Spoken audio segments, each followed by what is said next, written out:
My name is Lisa Chase, and I'm with University of Vermont Extension and the Global Agritourism Network. And our webinar today is about a topic that is very important to many of the participants in the Global Agritourism Network. It's gastronomy tourism, also known as culinary tourism. And today we have some international experts talking about trends and innovations in gastronomy tourism, and they are especially focused on agritourism and what this means for rural areas. I'm going to introduce our panelists very soon, but first, I want to tell you a little bit about the Global Agritourism Network. The official launch of the network was just over 2 years ago. It was on April 11th of 2023 on a Zoom meeting, sort of like this.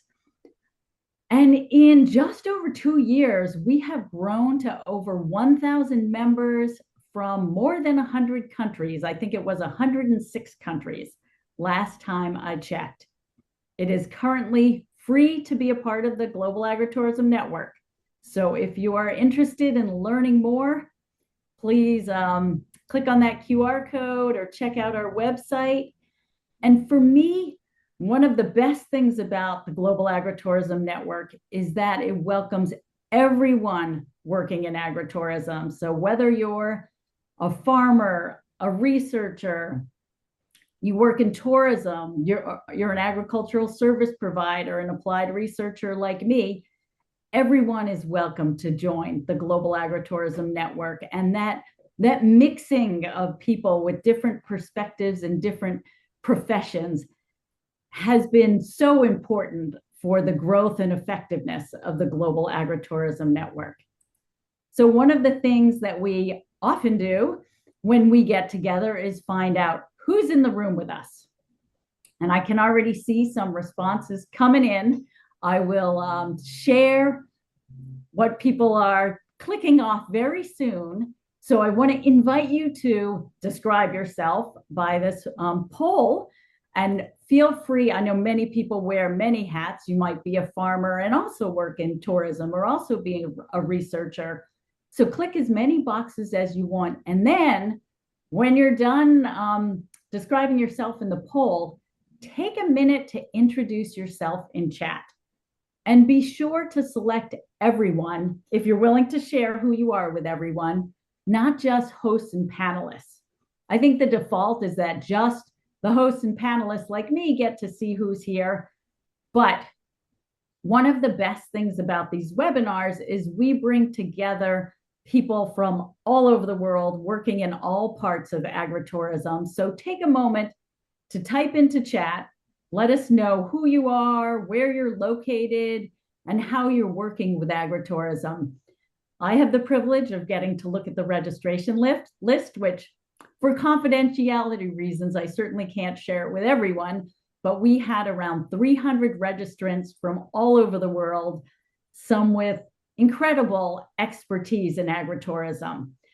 And we invite you to introduce yourself in chat, and you can also keep a conversation going in chat. If one of the presenters is talking about something that resonates to you, or you see the name of someone else in chat that you've been wanting to connect with, feel free to have those side conversations. If we were in an in-person gathering, which we try to do every year or so with the Global Agritourism Network, there would always be people in the back of the room having little side conversations, or maybe out in the hallways. And we know from experience and from our research that that is such an important part of networking. So even though we're getting together virtually, and it's a lot harder to really connect virtually, feel free to have those little side conversations using chat. I'm now going to end the poll and share the results.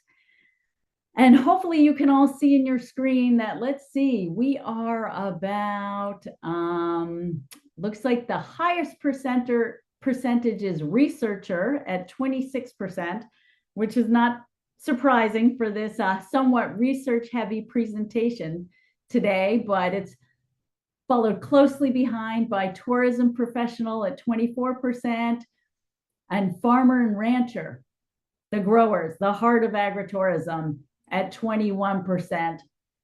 And then a very good mix of educators at 24%, business owners, all sorts of folks joining us today. We've got a few more polls that will be happening later. So be ready to answer those polls and express yourself in chat. And at any time, you can ask questions in the Q&A. Now that we know a little bit more about who's in this virtual space with us, let's move on to today's webinar topic. We have 3 incredible panelists, and we are going to hear first from Roberta Garibaldi. Dr. Garibaldi is a professor at Università di Bergamo in Italy, and she is well known for her research and training, which focuses on gastronomy and culinary tourism. She's responsible for many applied projects at the international level and has worked for several ministries of tourism and international agencies, including the World Tourism Organization and United Nations Food and Agriculture Organization.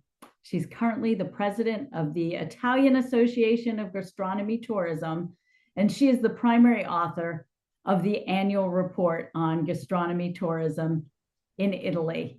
It's now my great pleasure to hand it over to Dr. Garibaldi. Thank you so much, Lisa. It's really a pleasure to be here with you and to share some insights of my research on food and wine tourism and see which are the main trends of the sector.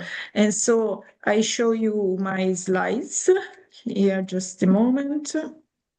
Here.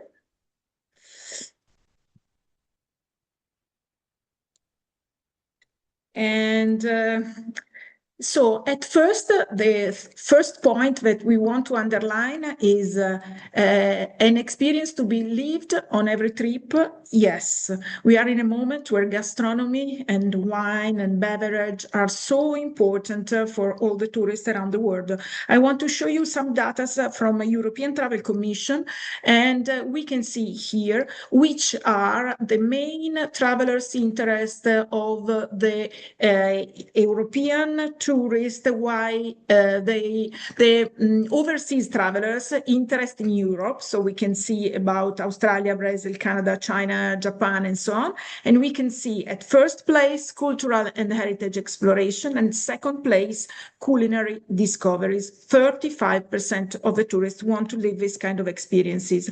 And we see that this is a topic that we can find quite in all the trends in the research regarding all the trends about 2025 in tourism sector. These inside are the data relating to the EU travelers in Europe, data from European Travel Commission, and we can see preferred type of travel experience. At first place, enjoy natural landscapes. At second place, gastronomic experiences. And so we have in total 42 million of European. And if we analyze the primary motivation is cultural, culinary food and wine is 5.6%, about 7.5 million. But we know now that gastronomic experience, all the tourists of all kind want to live this kind of experiences.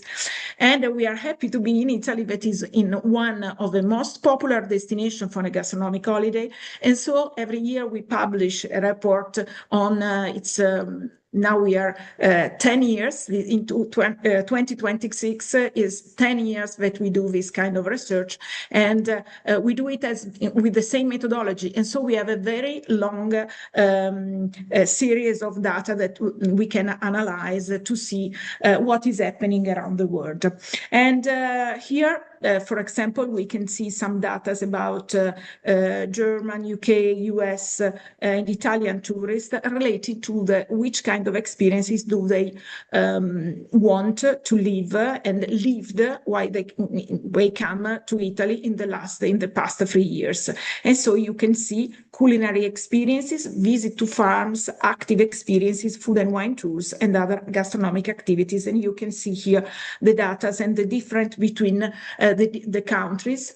And what we did this year, we tried to analyze which is the economic impact of gastronomy and wine tourism in Italy. So here we can see some data that we collected around the world. If someone did this kind of research and want to share the insights, we'll be very happy about this. And here you can see some data that we collected around the world. And here we can see the data that we obtain from Italy, all the country, not different single places that it was in the previous data. And we can see that we have over 40 billions of euros. And it's in direct impact, indirect impact, and induced impact. It's very interesting to see the benefit cost ratio that is 6.5. So every euro that we put in this sector, we have €7 of benefit for all the workers and stakeholders that are in the area. And so these are very, very interesting data. So which are the most important trends that we analyze?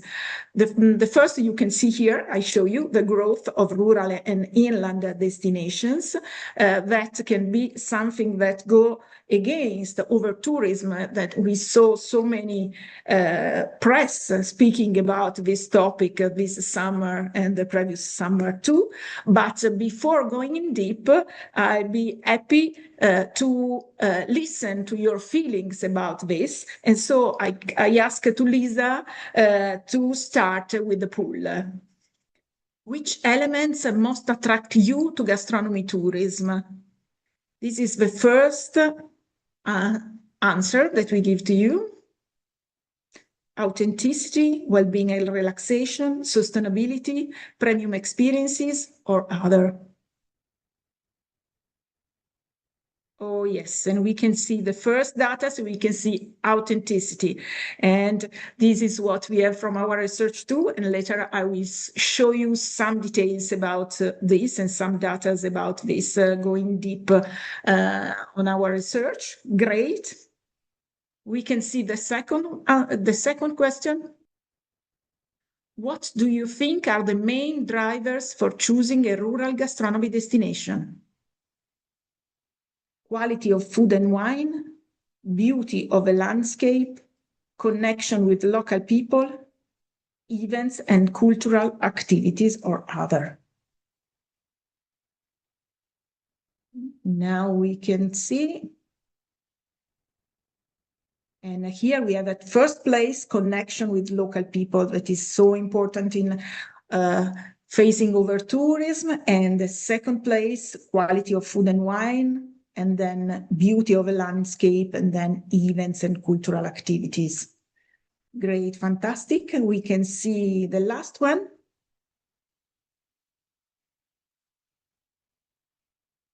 Later we go in deep speaking about these topics. And so innovation impact on gastronomy tourism. In the next 5 years, which innovation will have the strongest impact on gastronomy tourism? AI and digital tools, multisensory experiences, sustainability, gastrodiplomacy and cultural exchange. AI, multisensory experiences, sustainability, and gastrodiplomacy and cultural exchange. We have sustainability at first place and AI only at the third place. Second, multisensory experiences, then AI and gastrodiplomacy. I can see that I can say that in Focusrite research, food and wine is the world where the people say, I don't want so many AI relating to the world of food. And so this is a good answer. So thank you so much for your this opportunity to share your insights. And now we can go in deep and see some of these things here. So as we saw, this is the first theme that this is one of the trend of the year, to try to find different places where to have some holidays. In fact, here we can see again some data of the European Travel Commission, the main concerns of European travelers for their summer and autumn holidays in 2025. We can see the rise of the overall cost, economic situation, but too many visitors at the destination I want to visit. And here some data about Italy that we collected. Italian tourists reported that over-tourism impacted in their travel experience in 2024 are around 1 on 2, 50%. And 60% of Italian tourists avoid crowded destinations when planning their next holiday. And so surely this is a very important topic. In Italy, we are discussing a lot, but in Spain and in Japan, where I organized in July a moment in Expo Osaka with some universities of Japan and stakeholders. We discuss about this, because in Italy, surely we have most of the international tourists that go in 6 Italian provinces, while we have a fantastic country. And surely gastronomy, rural, agritourism world can be an answer of this situation. It's interesting. I want to show you this data because it's interesting to see that we have a problem, but what is happening and some good things. For example, we have people that are moving not only to go in holiday in the main summer months, but we see a great increase in different months. And so this is very interesting. And in Italy, we already have a great interest of international travelers in rural areas, in non-coastal areas, more than what happened in France and in Spain. But surely we all have to work on this, try to bring people in the inner areas. And so we can see an increasing of interest. I analyze in deep the situation of Italy, and I have these data, but these are one of the trends that also Booking.com put in the trends of the year. And it's interesting to see here, I analyze the data of Asian tourists in Italy, and we can see a great increase in different situations that are not so famous around the world, but we see a great increase of numbers. So it's a good, these are good data to say that all the people are going in different places, in small villages where we can find a very good gastronomy. And it's interesting to see because one of the most important problems that we have is the transportation to these kind of places when we speak about inner areas. And so it's interesting that the tourists don't want anymore to use car. So they need to use it, but they love to use less. And so we have, for example, an increasing interest relating to train, and the theme of sustainability impacted a lot on this, and we can see the data related to bike too. But I have to go a little bit quick to not to use a lot of time to you. So for the other speaker. So the second theme is wine tourism is multi-product and multi-sensory. So we are going in a world where is more and more important the visit to production sites. Here you can see the data of Italian tourists, where 1 on 2 already did this kind of experiences, and we have a data that is quite near to the experience that could be done in restaurant. And so it's very interesting, these data, and we can see if we ask to the tourist what they want to do in the future, we can see less experiences in the restaurant and more experiences they want to live in the future. We have economic crisis that impact on this, but we have the interest on a lot of inactive experiences and in different kind of experiences. We can, if you go deep into the data, we can see an increase of attention on cheese, on oil, olive oil, tourism, this kind of different kind of experiences. And most of all, if we analyze the highest difference between actual participation and the willingness to participate, we can see a great increase in chocolate, in the chocolate world, in dine into the olive groves, and in food and wine museums. The authenticity that you put at the first place is very important, and we try to understand for the tourist elements that make the gastronomy and wine experience authentic. What do you mean with authenticity? What do you feel that is important for authenticity? And so the local ingredients, see and experience landscape that preserve their agricultural character are the most important for the tourist. And another theme, another trend are events. Last year was the year of Olympic Games, about very important music tours. But for example, we have an increasing attention on Aurora Boreale tours. The nature can be a strong hook for events. So we have to find the moment that nature offers to us to create some events. And so, for example, the harvest for wine, to the hunting of truffles, and so on. So it's possible to create a lot of situations that can be some food events that we can use to attract the tourist. And I think I don't have a lot of time to go in deep on this, but I give you the most important kind of food and wine tourism. We have seekers.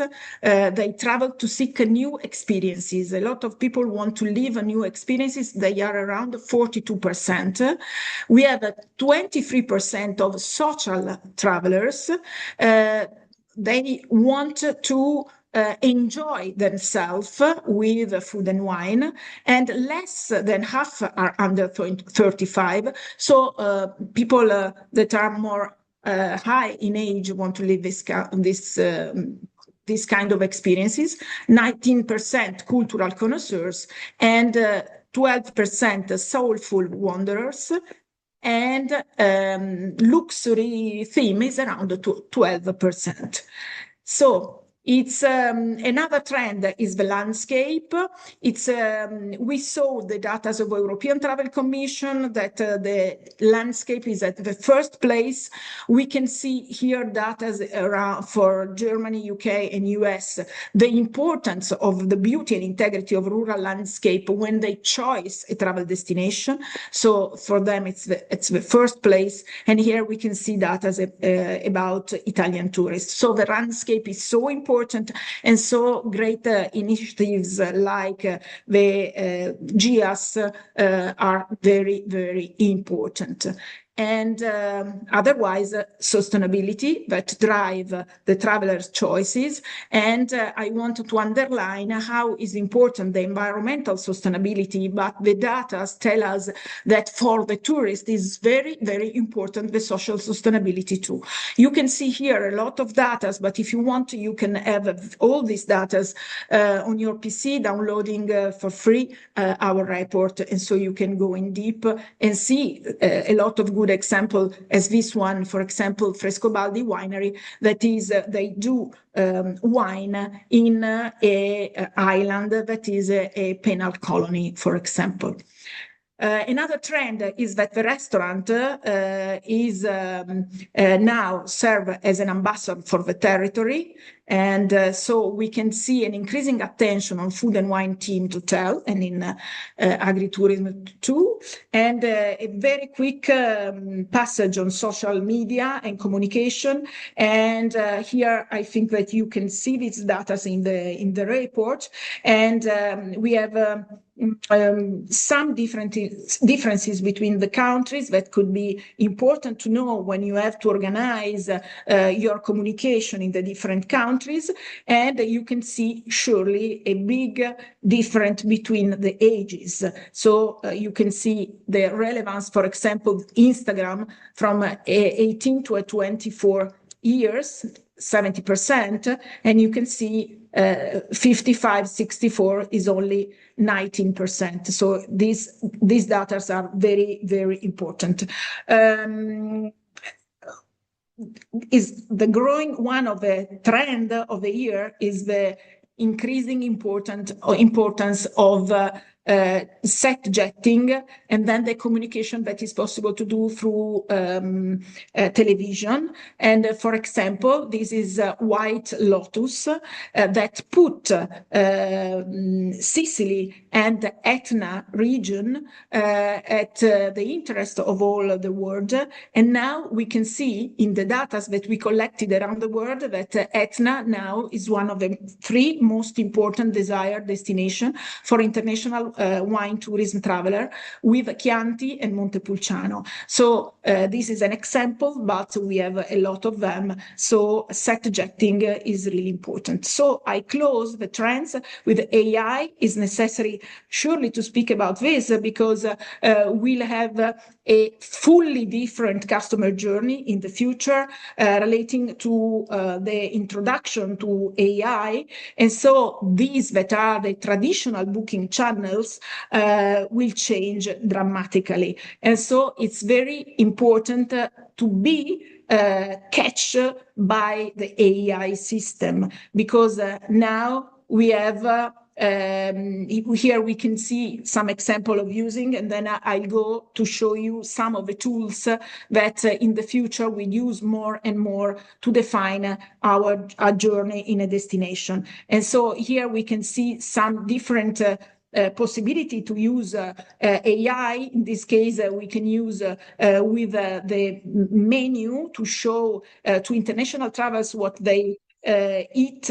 In this case, we can have immediately the review if the travelers, the tourists are happy or not, because with the camera, we can check how many times they stay, the face, and so we can understand what is happening. Surely in the production. In this case, I was in Korea and I spoke in Italian, but with Agen, Korean friends, listen to me in Korean just in time. And here are some of the tools that is possible to use to create your journey. I think that a lot of you already use Mindtrip, and but here we can have Layala, Wonderplan, iPlan, Trip Planner. But surely in a short time we'll see Google that will start to offer new services in this sector. You know that in short time. I will not, when you have to choose a flight, you will not say only, I want to go from Milan to Barcelona, but I will want to go in a European city and only pay maximum 150 euro. And AI will find the perfect flight for me. This is one of the important changes that we'll see in just in short time. And so, closing with the importance of food in a period of war and gastro diplomacy and the food that bring people together. And then I think that this is an important trend, because why in the moment that we have, I thank you for listening to this presentation, and I want to introduce to you the next speaker, that is Dr. Matthew Stone, and I am at disposal for if you have any question in the last part of the presentation. And as I said, you can download the full report with all the data if you like. So thank you so much, and I introduce to you Matthew Stone is one of the world's leading researchers in gastronomy and culinary tourism, and he serves as research advisor for the World Food Travel Association. We are together in this role. Matthew is a marketing professor at California State University, Chico, and has been honored as a Fulbright Scholar and as his University 2025 Outstanding Professor. Thank you, Matthew. Thank you so much, Roberta, and thank you so much, Lisa, for setting this up today. Happy to spend a few minutes with you.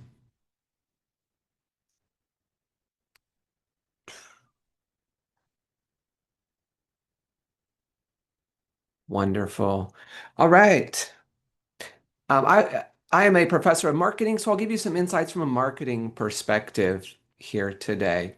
Here's where I'm coming from. I live in Central California, actually, where we grow almonds, walnuts, rice, peaches, plums, and my research focuses on food, tourism, consumer behavior. So I'll spend about 12, 13 minutes with you and highlight just a few culinary tourism insights that I think will really help agritourism marketing and a few marketing ideas from tourism to keep in mind, no matter what your level of experience. So I'll be talking very briefly about the tourist, strategy and story, and some ideas and inspirations. At heart, I am a food traveler, so that's where I'm coming from. This is my favorite research question. We ask travelers, when choosing a destination, how important is food and drink or food and drink related activities? And we ask them from 1 to 10, and about 2/3 of travelers from the US rate it as 8 or more. We look at international travelers from the US going internationally, it's almost 9 out of 10. So you can see that travelers are passionate, as Roberta mentioned, about food and drink. When talking about the tourist, I'm just going to go over 3 brief points. It would take a year really to talk about what the tourist is in tourism marketing, but these are 3 points I'd like to bring up for you. One of them is that whether or not people are participating in agritourism, they like local food. Travelers like to maintain the agricultural landscape. They appreciate farmers. So I think that's pretty neat. They understand how local food contributes to the local economy, and that is important to the traveler. If we're looking at the tourism as a business, tourism isn't perfect. And I'm not talking about over tourism here, as Roberta mentioned. There's always going to be challenges in the tourism environment, and these on the slide will always be the case. Tourists may not come back to your area, or it may be a long time. So you have to continue to market. Unlike I've bought the same brand of ketchup for the last 20 years, we go to different destinations all the time. Tourists all behave differently. We're motivated to travel for different reasons. And guess what? We can't meet everyone's needs. In agritourism, we don't need all the travelers. We just need the right travelers. And then remember that tourists consume very quickly. We may not have time to tell all our stories. We may want that traveler to spend a whole day with us. They may spend 30 minutes or an hour. So keep that in mind. VFR, those who have studied tourism recognize these words. Those who have not, this is visiting friends and relatives. And I want to bring this up because this is one of the major tourism draws, people visiting friends and visiting relatives. Why this is important is you're starting out your business. Don't forget about people who live nearby. Do people who live nearby know what you have to offer? From a California perspective, if you're visiting people in Sacramento, the capital, they'll know to visit Napa Valley, but will they know all the other farm experiences in the area and agritourism experiences? Do they know about you? Would they recommend you? Are you connecting with these locals? And if they visit, have you given them a positive experience to share? Roberta mentioned generations briefly, and I will say the major generation interested in food and drink tourism is millennials, followed right behind by Gen Z and Gen X. But this is fascinating in America. The wealth is held by the older generations. And so while the younger generations are the ones passionate about food and drink, the older generations have the money. So if you're looking at luxury experiences, this is your market segment. But even if it's not, it can mean things for your business. These people want to spend money before they die. They want to share experiences with younger family members. So think intergenerational travel, multi-gen travel. Grandmas bringing their grandkids out to the farm, to the rural areas. And remember, there are also then additional challenges like mobility and accessibility when dealing with the older travelers. Does this mean you must create luxury experiences? No, but if you are in the right market for luxury experiences, do not shy away from that. Keeping in mind also that the passionate food and drink traveler is from these younger generations. I love talking about strategy and story. So I'm a marketing guy, I'm a traveler, and I can't talk about marketing without story and strategy. So let's start with strategy. I'll give you 2 book recommendations because I'm a professor. Agritourism, your destination should be part of a destination strategy. It's something you can work with outside consultants, but before hiring an outside consultant, I would always pick up this book. You can't just come up with a logo or a slogan and think that's going to make people come visit. Strategy is a process. What do you offer? How do you compare? What are your goals? You need to have a shared vision and a shared definition. Are you focused on year-round visitation, picking up shoulder seasons, length of stay, consumer spend, brand awareness? What does sustainability look like? Figure these out for your destination. And of course, storytelling. In today's marketing, it's all about story. So here, what story are you trying to convey? Is it a family farm? Is it a passion project? Is there a history of the land you want to talk about? Is there an indigenous or First Nation story? Does your destination have a shared story that you want to share across all agritourism operators? And then how do we connect the story then to someone's life? Here, I want to talk about becoming part of the visitor's personal story. It's one thing to tell your story. It's another thing to connect it to the traveler's story. This book is a great resource for really clarifying your message. How do you simplify your story? How do you make your story relevant to the visitor? What gap are you filling in their lives? Do they want to learn? Do they want family time together? Are they nostalgic for a bygone era? Is it romance? What story is their life telling that you can be a part of? And you're the hero in the visitor's story. So thinking about what you offer them, how will they feel when they complete that journey with you?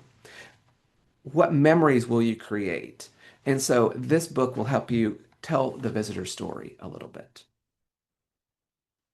Remember, you have to tell your own story as well. This is from our farm at Chico State. We have a wonderful university farm, and there are videos online telling our story and connecting it with our visitors. Is your DMO telling your story? This is Explorer Butte County. It's our DMO here, where I live in Chico, California, and you can see how they're focusing on agritourism. This is about the attractions, and you can see through the visuals, they're connecting it to someone's story as well. And then make sure your partners are telling your story. This is from Michigan in the United States. It's a bed and breakfast. And on their website, they are talking about the Wine and Hops Trail. So use all these partners to help tell your story as well. And then I want to talk about a few ideas and inspirations. And this is random ideas that I've collected from my research. Make it easier for your visitors. Experiences need to be easy for visitors to access. It sounds easy, but if you're not doing it, it can be the end of your agritourism aspirations.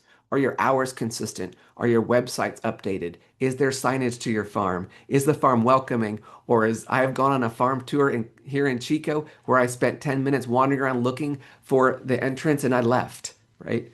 If you're a destination or consortium, do you have a plan to check up on your member farms to be sure they're updating information, maintaining the hours?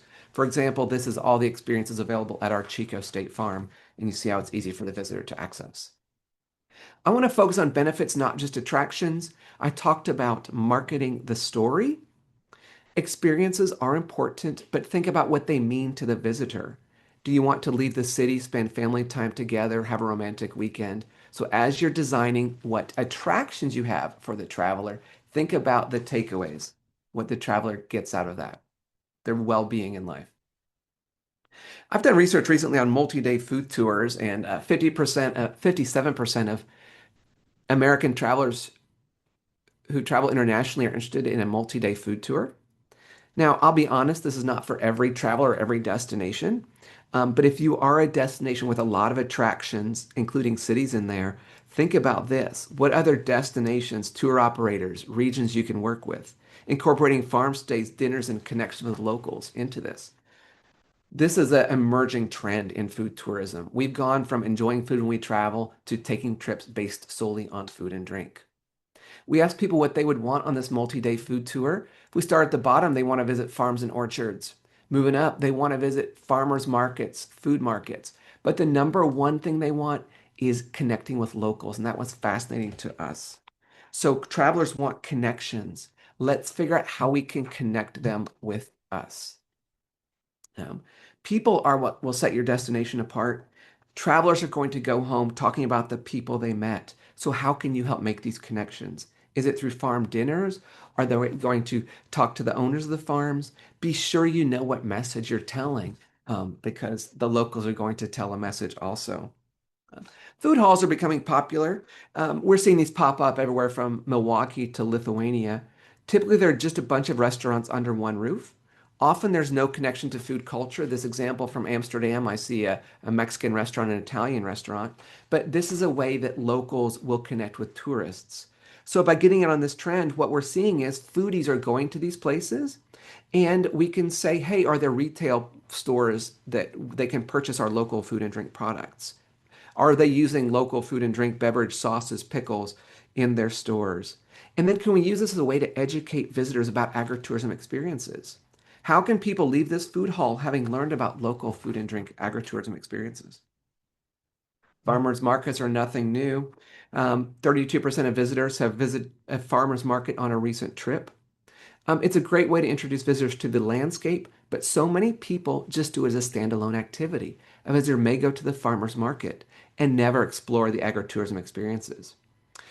So I want people to know about these farmers markets. What that means is that I want hotels to put up a flyer in their elevators on Friday talking about the farmers market on Saturday. I want the Airbnb and hosts to feature the market so visitors can go there to buy the food to cook with at home. And then when they're at the farmers market, let's be sure that they know about all the farm experiences in the area. This is not a standalone attraction. It connects your visitors and your locals to your agritourism experiences. Remember, the visitor experience is short-lived. They may come for 1 day, 3 days, a week. How do we extend that experience? When they see you at the farmer's market or the farm, are we telling them how to buy online, how to visit you in person? If a restaurant is showing your products, do they know how to visit you? How do we extend this experience to retail? Are you in gift shops locally? Almost 2/3 of travelers like to buy food and drink to enjoy at home and to give as gifts. Let's make it easy for them. Let's extend this experience. Are local hotels giving out your products to VIP guests? Are you in airport and hotel gift shops? Do you have a mailing list? Can I get people to buy our products when we get home? And we can extend this experience by the idea of clubs and memberships. In the USA, here in California, wine clubs are a big revenue driver for small wineries and producers. Can they sign up for a purchase club? Can you connect with other providers to have a monthly or a quarterly gift of food and drink from that area? Again, thinking beyond the farm, connecting with local restaurants, shops, and markets. I'm a researcher, so if I think this is so important to the importance of basic market research at your business. This is how do you want to collect some data? How can you work together with partners to collect this data? Where are your visitors coming from? How long are they staying? Where else are they going? Who is spending the most? Who influenced the purchase? It doesn't have to be a big survey. It can be just a couple of anthropological questions like, what brought you out here today? Understanding why they're visiting can help you design that experience for them. And remember the importance of special events on bringing people out to your area. And when we're thinking about these special events, I want to think about your goals for the event. It could be profit, but it could just be brand building, awareness, community involvement, or charity. This is beer producers coming together. Here in my area, we have the Sierra Oro Farm Trail.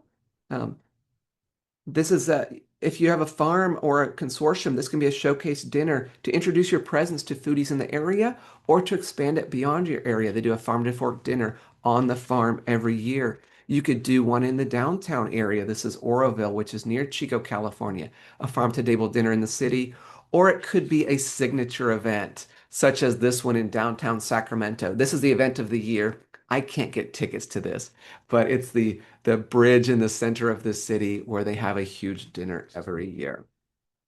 I've just been able to scratch the surface for you. There is so much more. So hopefully this gives you some background on how to sell your agritourism ambitions. It got you thinking about some other ideas too. Feel free to reach out to me if you have questions that I can answer for you as well. And I want to introduce Francesco to you for the next presenter. Francesco is an economist and senior consultant expert in agritourism and multifunctionality. He's a consultant for Terra Nostra Campagna Amica, the National Rural Network. He's owner of a family farm in Calabria, a member of the National Council of Italian Agritourism, and he is a past coordinator of the Secretariat of the Eurogites Presidency, the European Foundation of Rural Tourism. With over 20 years of experience in consultancy and training on rural tourism in Italy and abroad, a lecturer and a speaker, and the author of the report Agricultural Multifunctionality in Tourism, Scenario and Perspectives for ISMEA, National Rural Network. It is my pleasure to introduce to you the next speaker, Francesco Fratto. Thank you, Matthew. Thank you, everyone. And hi, everyone. Good evening for European people and good afternoon from USA and the rest of the world people.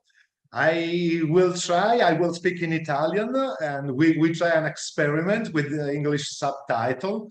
And I'm very glad to introduce the Italian model, the framework, a short focus about Italian agritourism and Italian agricultural multifunctionality. I got to share my screen, my presentation.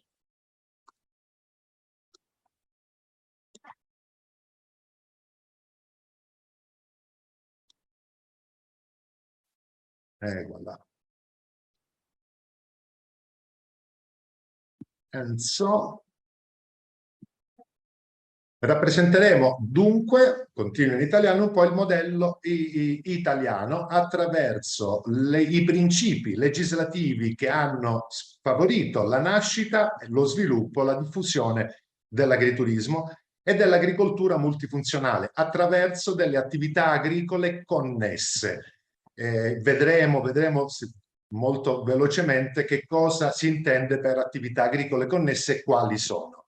Vedremo anche un po' i dati dell'agriturismo italiano, i risultati raggiunti in termini di offerta, di domanda e in termini anche di esternalità positive, cioè di benefici pubblici che grazie all'agriturismo si sono diffusi nelle campagne italiane, nelle aree rurali italiane, attraverso le principali evidenze, le principali ricadute in termini sociali, ambientali ed economici. Un quadro giusto per capire quali sono state le condizioni che hanno favorito intanto la nascita dell'agriturismo. In Italia, facciamo un salto indietro nel tempo, secondo dopoguerra, praticamente un italiano su due traeva il proprio reddito per vivere dall'attività agricola. In Italia avevamo più o meno 4 milioni di aziende agricole e dunque un settore assolutamente fondamentale per l'economia italiana.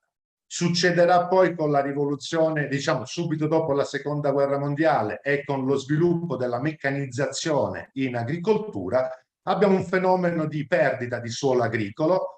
Ne abbiamo perso oltre 1,5 milioni di ettari, sono diminuiti gli agricoltori, si sono dunque abbandonate le campagne. Problema strutturale che ha favorito appunto la nascita di una legislazione che portasse una inversione di tendenza e dunque riavvicinare nelle aree rurali le persone, in particolare i giovani, diversificare l'agricoltura integrando a monte e a valle le attività agricole, non solo produzione di beni, ma anche trasformazione, vendita diretta, accoglienza agrituristica e anche produzione di energia solare, per esempio, o fonti di energia rinnovabili. Questo ha favorito naturalmente sia l'avvicinamento di molti giovani, sia la rinascita di molte aziende, il recupero di fabbricati rurali che sono stati destinati all'ospitalità agrituristica e dunque un'inversione di tendenza rispetto allo spopolamento delle campagne, favoriti da una serie di fenomeni come la filiera corta, l'acquisto diretto dal produttore e consumatore e la ricerca, la voglia di ritorno alle origini e la ricerca di vacanze autentiche, di cui l'agriturismo possiamo dire è stato una forma pionieristica, una delle prime forme di turismo esperienziale. E a proposito del turismo enogastronomico, possiamo affermare che l'agriturismo ce l'ha nel DNA, l'enogastronomia essendo per legge definita. Un percorso, dicevamo, che parte negli anni 70. Nel 1973 in Italia per la prima volta compare la parola agriturismo, che era stata inventata qualche anno prima, non esisteva nel dizionario italiano, e compare per la prima volta in una legge della provincia autonoma di Trento nel 1973. Nel 1985 sarebbe arrivata poi la prima legge quadro nazionale, una legge che ha reso l'Italia tuttora uno dei paesi, l'unico paese al mondo ad aver normato dal punto di vista proprio legislativo la materia dell'agriturismo. Nel 92 il concetto di multifunzionalità viene esteso a tutto il mondo attraverso la conferenza a Rio de Janeiro delle Nazioni Unite e per cui diciamo, l'agricoltura viene investita di nuovi ruoli riguardanti la protezione del paesaggio, dell'ambiente, la qualità e la sicurezza alimentare, la coesione e l'animazione territoriale. Di fatto è una rivoluzione riguardo ad un nuovo approccio delle aree rurali, non solo luoghi di produzione di beni alimentari, agricoli, ma anche luoghi di fruizione turistica, una fruizione tra l'altro sostenibile, responsabile, non invasiva, non estrattiva. Il percorso normativo appunto a livello nazionale per l'agriturismo parte nel 1985, sarà rafforzato da una legge fondamentale, il decreto legislativo del 18 maggio 2001 numero 228 intitolato proprio Modernizzazione e orientamento del settore agricolo, che ha favorito le attività di diversificazione in agricoltura. Sarebbe arrivato poi nel 2006 la seconda legge quadro sull'agriturismo che ha sostituito la prima, una seconda legge più aderente alle esigenze delle aziende che intanto sono cresciute per numero. Nel 2006 abbiamo quasi raggiunto le 18.000 aziende agrituristiche, oggi sono più di 26.000, per poi arrivare nel 2015 con una nuova, diciamo, avanguardia delle attività connesse, ovvero le attività agricole sociali, che sono state pure precedute dalle attività educative, dalle fattorie didattiche, fenomeno molto importante in Italia che ha accompagnato l'agriturismo e il suo sviluppo. Cosa sono le attività connesse? Cosa hanno favorito? Sicuramente la diversificazione delle attività, per cui nelle campagne italiane abbiamo man mano visto nascere una serie di attività che hanno accompagnato, integrandola, l'attività agricola, che è rimasta sempre principale. Ed è qui il connotato di autenticità che l'agriturismo italiano ha e mantiene. Il fatto di essere svolto all'interno di un'azienda agricola. Il fatto di essere svolto da imprenditori agricoli, coloro che ovvero traggono il proprio reddito principalmente dall'attività agricola. Un reddito che può essere integrato grazie alla diversificazione, all'accoglienza agrituristica, alla trasformazione e alla vendita dei propri prodotti agricoli, all'agricoltura sociale, alle proposte di fattorie didattiche. Il tutto però strettamente connesso con le risorse aziendali, territoriali, agricole e svolte appunto da un imprenditore agricolo. Questa, se vogliamo, è un po' la differenza e il tratto distintivo dell'agriturismo rispetto alle altre forme di turismo che si svolgono in campagna, turismo rurale in generale. Abbiamo dunque un quadro, diciamo, strategicamente parlando, di diversificazione, per cui le aziende hanno inserito nuovi prodotti e nuovi servizi diciamo, per incontrare i favori di nuovi mercati, quello appunto del turismo, che, ribadisco, non sostituisce l'attività agricola in termini di reddito, ma la integra e favorisce dunque la diversificazione delle attività, in senso più ampio la diversificazione del rischio aziendale. Di fatto le attività connesse garantiscono una sorta di immunità alle aziende agricole rispetto, per esempio, alle imprevedibilità del meteo, delle condizioni climatiche, rispetto alla volatilità del mercato dei prezzi agricoli.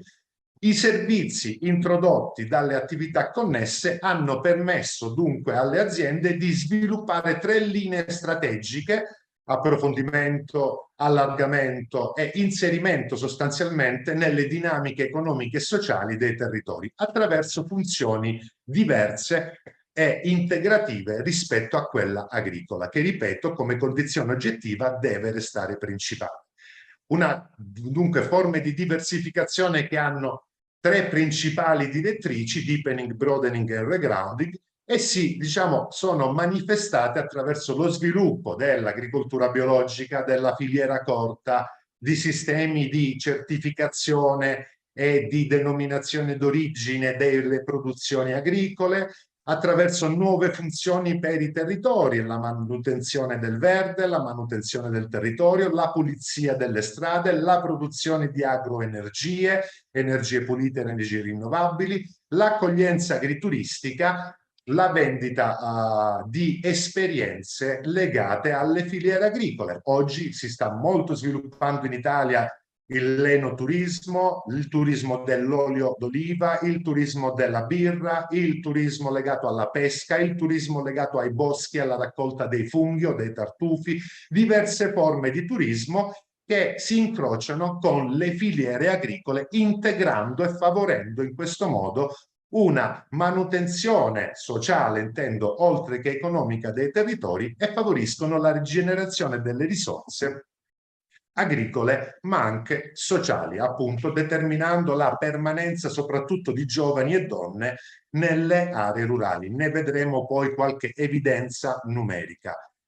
Abbiamo dunque un quadro di finalità espresse dalla legge nazionale che fanno perfettamente match con i 17 obiettivi dello sviluppo sostenibile e con le declinazioni, le finalità della multifunzionalità agricola in termini appunto di sostenibilità economica, sostenibilità ambientale, sostenibilità sociale e, aggiungiamo, sostenibilità culturale. Forse uno dei più grandi pregi dell'agriturismo è stato quello di aver mantenuto e di mantenere vive e renderle anche produttive le tradizioni dei beni immateriali, culturali appunto, preservandoli da forme di estrazione o di perdita legate a fenomeni di turismo a volte troppo aggressivi, diciamo così. In questo senso le finalità previste dalla legge 20 febbraio del 2006, numero 96, sposano perfettamente gli obiettivi e le finalità della multifunzionalità in senso lato e i 17 obiettivi appunto per lo sviluppo sostenibile. Quali sono le attività agrituristiche attraverso le quali si esplicitano appunto le forme di diversificazione agricola? Certamente dare ospitalità in camere e in appartamenti. In Italia abbiamo più o meno una equa divisione, 50% in camere e 50% di appartamenti, che complessivamente vanno a comporre 20.000 aziende che offrono ospitalità. Abbiamo poi l'attività di ristorazione, laddove si dà prevalenza e si preferiscono i prodotti aziendali, locali e in particolare i prodotti tradizionali o certificati per origine, DOC, DOCG, DOP e IGP. Inoltre l'agriturismo prevede una terza attività che è quella di degustazione dei prodotti, un'attività chiaramente finalizzata all'incremento delle vendite delle produzioni aziendali, sia del territorio, sia alimentari, sia artigianali. E inoltre, quarta attività prevista dalla legge che un agriturismo può svolgere, che è quella di proporre attività ricreative, sportive e culturali strettamente connesse alla natura agricola e rurale del territorio.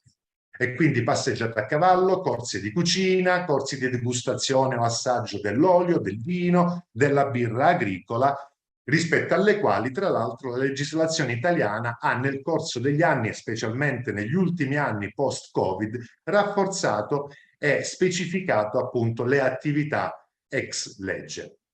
In estrema sintesi, dunque, l'agriturismo si distingue per una condizione soggettiva, che è quella di essere svolta dagli imprenditori agricoli, e due condizioni oggettive, quelle per cui gli input, i fattori produttivi agricoli vengono utilizzati per le attività agrituristiche. Pensiamo ai fabbricati rurali che non sono più utili per le attività agricole e vengono convertiti per le attività agrituristiche di accoglienza, ristorazione, degustazione o ancora le attività sportive, ricreative e culturali. Seconda condizione oggettiva misurabile: il tempo che un'azienda agricola, un imprenditore agricolo dedica all'agricoltura deve essere, sulla base di un anno, maggiore al tempo che la stessa azienda dedica all'accoglienza o alle attività agrituristiche.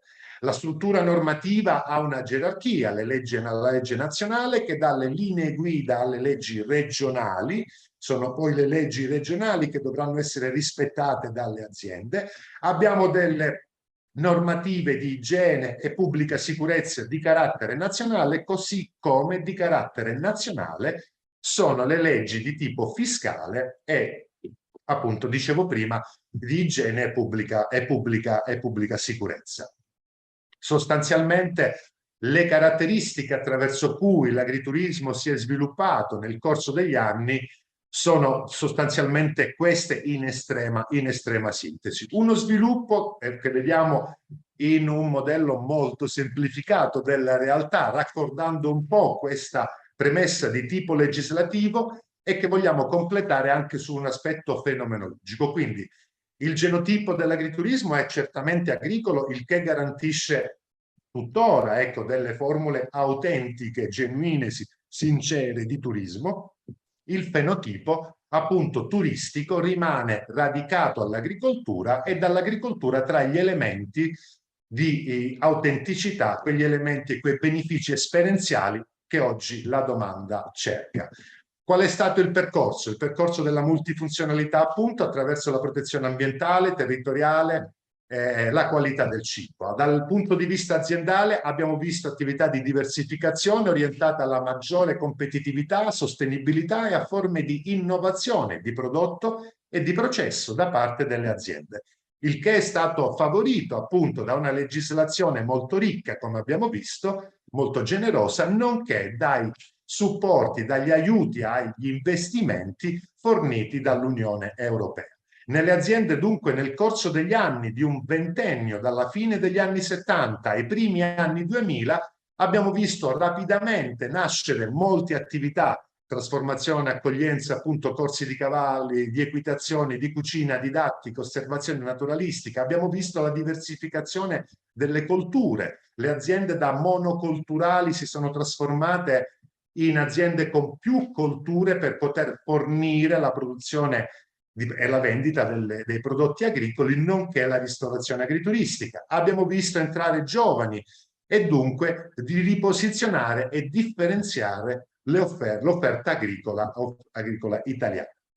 Negli anni 2000 abbiamo poi assistito nel pieno alla rivoluzione digitale e abbiamo cominciato a dialogare col mercato anche attraverso i sistemi oggi noti a tutti, social network o Google Maps, georeferenziazioni, il sistema delle reputazioni online. Il passaparola, lo voglio ricordare, è stato il primo grande strumento di marketing che ha favorito lo sviluppo dell'agriturismo, oggi sostituito dal sistema delle reputazioni online, ovviamente Google Plus, TripAdvisor, eccetera, eccetera, ovvero le recensioni sui grandi portali OTA, che hanno favorito appunto e continuano a favorire lo sviluppo dell'agriturismo. Nuovi player, dunque nuovi canali con cui gli imprenditori si sono trovati diciamo, a dialogare. Da qui vediamo, ecco, il simbolino del Wi-Fi, oggi strumento di lavoro molto importante per gli imprenditori agricoli, non solo per dialogare con il mercato, ma anche con i fornitori. Naturalmente è quasi importante come il gasolio agricolo, il wifi, è quasi importante come avere un trattore, per intenderci, soprattutto in un'epoca in cui le aziende agricole stanno molto puntando alla digitalizzazione grazie all'ingresso dei giovani. Di fronte a noi abbiamo la visione di lungo termine delle aree rurali, quindi più forti, più connesse, più resilienti, più prospere, e in questa visione l'agriturismo continuerà a giocare un ruolo da protagonista e un ruolo molto molto importante.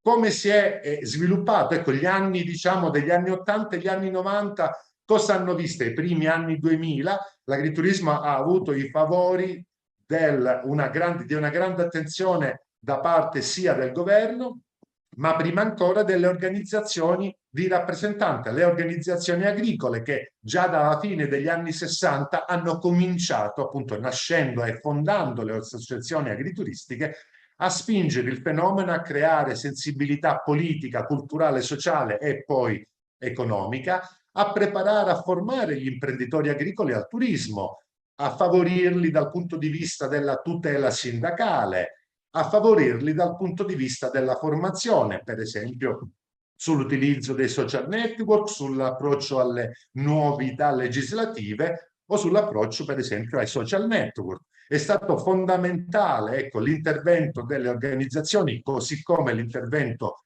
del governo dello Stato per favorire lo sviluppo. Oggi in Italia abbiamo un sito istituzionale governato dal Ministero dell'Agricoltura, che è agriturismoitalia.gov.it, dove sono presenti tutte le aziende agrituristiche italiane regolarmente autorizzate. È stato istituito nel 2013 il marchio Agriturismo Italia con una classificazione in girasoli, l'equivalente delle stelle degli alberghi. I girasoli rappresentano condizioni oggettive in cui le aziende si trovano relativamente all'accoglienza, alla ristorazione, alle attività ricreative, agli aspetti ambientali, agli edifici in cui viene svolta l'accoglienza. Dunque sono girasoli che classificano le aziende per cosa offrono, non per come offrono. Quella è la certificazione di qualità che oggi appunto abbiamo un termometro, che sono quelle delle recensioni online. Non solo, attraverso il sito Agriturismo Italia sono stati diffusi anche dei video promozionali per appunto favorire la pubblicità, ecco, proprio la promozione e la comunicazione dell'agriturismo italiano. È stata addirittura realizzata una web series, nonché la produzione disponibili per tutti i decisori politici, locali e nazionali, nonché per le aziende, la produzione, dicevamo, di una serie di output che riguardano l'osservazione del mercato, quindi un report annuale sui principali dati dell'agriturismo e le tendenze. Ne abbiamo visto oggi e ne vedremo qualcuno fra pochissimo. Dei manuali per facilitare la gestione agli imprenditori agricoli, quindi tecniche sul management dell'impresa agrituristica e multifunzionale, e inoltre, come dicevamo, campagne di promozione e di comunicazione, un supporto fondamentale per lo sviluppo dell'agriturismo. Così come fondamentale è stata ed è l'attività delle organizzazioni di categoria, delle organizzazioni agricole. Campagna Amica e Terra Nostra tra quelle esistenti in Italia. Esistono Agritourist ed esiste Turismo Verde, espressioni delle varie associazioni agricole, tutte impegnate appunto nel sostenere gli imprenditori e nel comunicare verso al mercato le iniziative, le attività, le proposte delle aziende agricole e agrituristiche, nonché le esperienze legate appunto al vino, all'olio d'oliva, alla birra e a tutte le filiere agricole che hanno riflessi per e nel turismo. Un grande rimbalzo, un grande, diciamo così, momento importante, seppur non avremmo mai voluto viverlo, è stato subito dopo il Covid. Il Covid, possiamo dire, ha determinato un grande effetto rimbalzo per l'agriturismo. Nella primavera del 2020 l'agriturismo, come tutto il turismo italiano e mondiale, ha conosciuto i minimi storici in termini di interesse. Qui vediamo le frequenze di ricerche estratte da Google Trend. Ma poi pensate, nella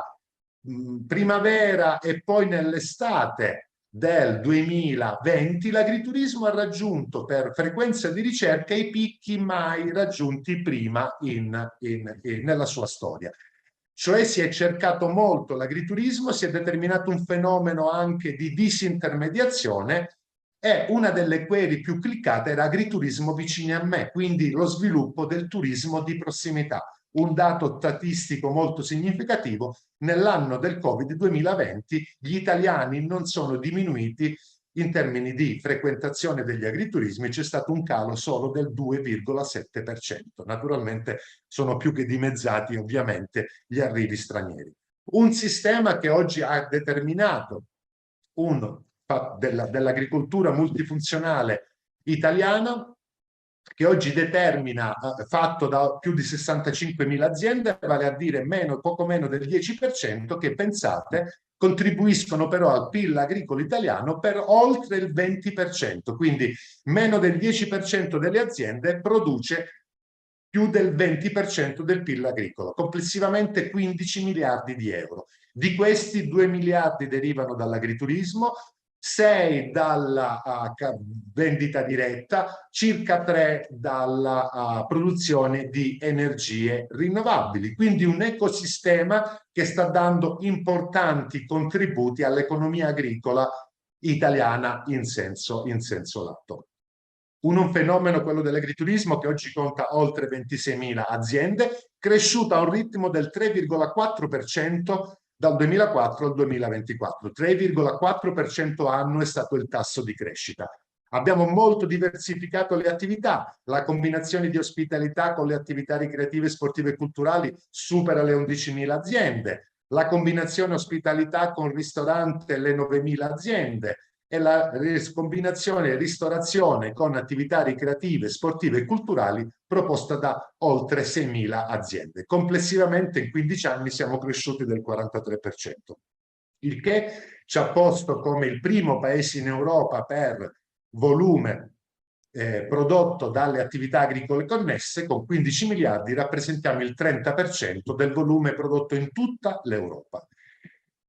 Un sistema dunque che ha dato i suoi frutti e che ha determinato anche una serie, diciamo, di risultati molto importanti. Per esempio, rispetto all'agricoltura tradizionale, notiamo che l'agriturismo ha praticamente raddoppiato gli ettari. Un'azienda media agrituristica ha 25 ettari di superficie agricola utilizzata, in media in Italia sono 11 nelle aziende agricole. Così come il reddito: un'azienda agricola agrituristica in media ha un standard output medio superiore a 100.000 euro, la metà è quello prodotto dalle aziende agricole tradizionali. La distribuzione delle aziende è molto varia, è conosciuto in Italia uno sviluppo importante soprattutto in montagna, e qui una funzione fondamentale di presidio e di mantenimento dell'agricoltura in aree difficili, alta collina e montagna.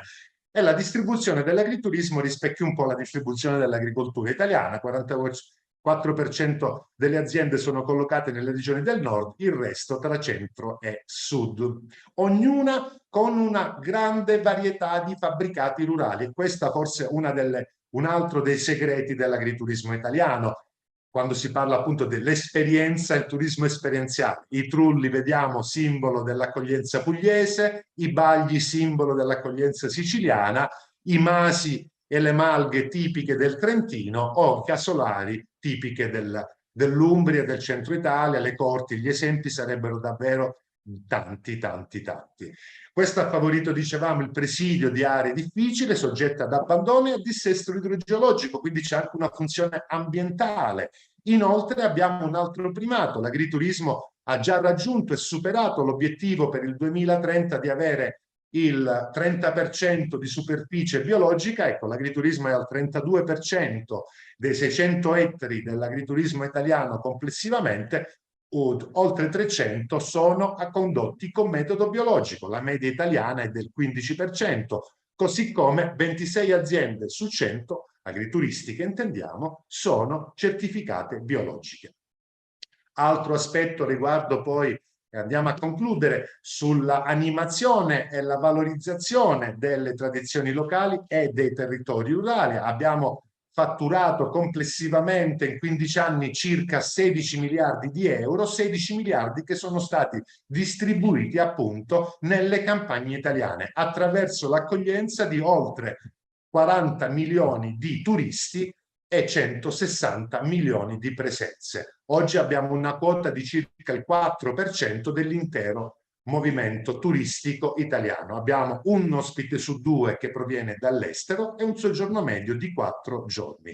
Il mondo intero praticamente ha frequentato l'agriturismo italiano. Qui vedete una mappa delle provenienze. Siamo molto graditi dalla Germania, dagli Stati Uniti, Svizzera, Olanda, Belgio, i principali mercati. Nuovi mercati stanno emergendo: Canada, India, Brasile, Australia, Cina, diciamo ci sono dei nuovi mercati. Dal punto di vista qualitativo, il principale ospite dell'agriturismo è rappresentato dalla famiglia, con figli in genere sotto i 12 anni, per almeno un ospite su 2, e poi si stanno molto avvicinando all'agriturismo le giovani e giovanissime coppie, nonché le coppie over 60, piccoli gruppi anche per lavoro. Gli agriturismi sono una sede ideale per team building e attività anche corporate, aziendali, e anche viaggiatori singoli. Abbiamo comunque, diciamo, complessivamente 2.300.000 arrivi dall'estero per un totale di 10 milioni di presenze, con un tasso di crescita tra l'altro medio del 6% l'anno. Dal punto di vista sociale e occupazionale è fondamentale il ruolo dell'agriturismo per aver avvicinato molti giovani, per aver avvicinato molte donne. Oggi più di 8.000 aziende, quasi 9.000, sono condotte da donna. Abbiamo un'età media di 49 anni tra i gestori degli agriturismi, contro i 69 che è l'età media di chi gestisce un'azienda agricola. Questo ha favorito anche l'incremento e lo sviluppo di produzioni locali finalizzate alla vendita diretta, oltre che alla ristorazione dell'agriturismo. La fascia, come vedete, principale per l'agriturismo dei conduttori è tra i 41 e i 64 anni, dove 6 conduttori su 10 appunto rientrano in questa fascia. Inoltre, e vado a concludere, abbiamo che il 64% dei comuni italiani, quindi più quasi 5.000, ospitano almeno un agriturismo. Abbiamo un agriturismo ogni 8 km quadrati, 8 agriturismi per ogni 100 km quadrati in Italia, e inoltre, dato significativo, più del 50% degli agriturismi si trova in comuni con meno di 5.000 abitanti, esattamente quei comuni da cui proviene il 90% dei prodotti a denominazione d'origine, che oggi sono uno dei vanti dell'Italia e motore anche del turismo enogastronomico. Ringrazio tutte e tutti, mi scuso, sono andato oltre di qualche minuto. Grazie infinite a tutti. Thank you so much, Francesco. And thanks to all of our speakers. And thanks to everyone who stuck around. I know we ran a little late, but boy, so much great information shared. As we mentioned in the chat, we are going to send an email out next week. Keep an eye out for an email from Shauna, and in that will be a recording of today's presentation with English translation for the Italian part. Thank you, Francesco, for doing that so beautifully. I wish I could just understand the Italian, but as some of the people in chat pointed out, it's a little challenging to follow everything so quickly. So we'll make sure we have English subtitles in the recording that will go out next week. And Matthew and Roberta, thank you for your excellent information today. There were so many great questions in chat. And if you put a question into chat, take a look at the chat or the Q&A box, because Roberta and Matthew were, well, Francesco was speaking, Roberta and Matthew were quickly typing responses to some of the questions, and they also put their email addresses in chat, which we will include in the follow-up email that we send out. So we've gone over, which is a clear indication that there's just so much more to say about this topic, but also so many other topics related to gastronomy, tourism, and agritourism. We have some upcoming events hosted by the Global Agritourism Network, always planning more webinars, and of course, our big in-person conference that will be next June 2026 in Scotland. Take a look at our website and hopefully you'll join us for more webinars and more in-person events as well. And in closing, I want to ask you to take a short survey about the webinar today. We know the Italian subtitles, well, the English subtitles with the Italian presentation were a bit of an experiment. How did that work for you? What was very helpful about this webinar, and what topics should we cover in the future? We are always looking to do a better job of supporting agritourism, so please let us know how the Global Agritourism Network can be impactful for your work locally, regionally, and globally. Let's stay in touch, and thanks so much for joining us today. Thank you.